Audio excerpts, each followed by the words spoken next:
காதுகளை அடிக்கடி பரிசோதனை பண்ணணும்னு ஒன்றும் அவசியம் இல்லை. காதில் ஏதாவது பிரச்சனை வந்தால் பண்ணிக்கலாம். காது வலியோ அல்லது காது அடைச்ச மாதிரி இருந்தால் பொதுவாக வேக்ஸ்னால் வரும்.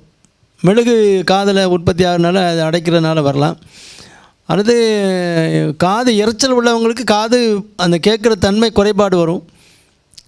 கேட்குறது குறைவாக இருந்தால் அந்த ஆடியோகிராம்னு சொல்லி காதனுடைய அந்த கண்டக்ஷன்லாம் எப்படி இருக்குது, அந்த ஒலியை கடத்தக்கூடிய தன்மை எப்படி இருக்குது, அந்த காது நரம்பு எப்படி இருக்குன்னு அந்த மாதிரி ஏதாவது கம்ப்ளைண்ட் இருந்தால் நம்ம டெஸ்ட் பண்ணால் போதும். அதர்வைஸ் 6 மாதத்துக்கு ஒருக்கா 1 வருஷத்துக்காண்டி காதை டெஸ்ட் பண்ணி நம்ம ஒன்றும்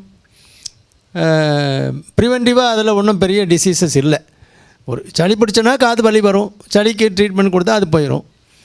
அடைச்ச மாதிரி இருக்குன்னா நான் சொன்ன மாதிரி வேக்ஸ் தான் பொதுவாக 90% வேக்ஸ் இருக்கும். அல்லது ஏதாவது சின்ன கட்டி மாதிரி வந்திருக்கலாம்.